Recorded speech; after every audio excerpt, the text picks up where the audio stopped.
In this video, I'm going to teach you how to add icons to Lovable AI website. To do that, you first need to upload your image, or you can also get an image hosted online. I have right here this image. Just copy right here its URL.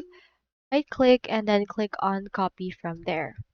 Once you have copied that, you just need to head over to your Lovable chat and input right here, add this icon to the website. You can just input that, and then for that, just input right here the URL, and then infer right here the actual action that this will create.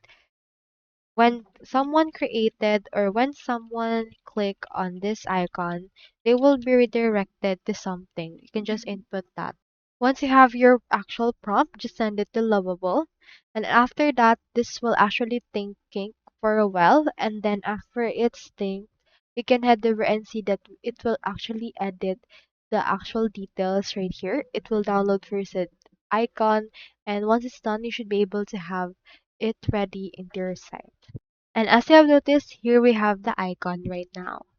So that's all there is today, and I hope this video helped you out.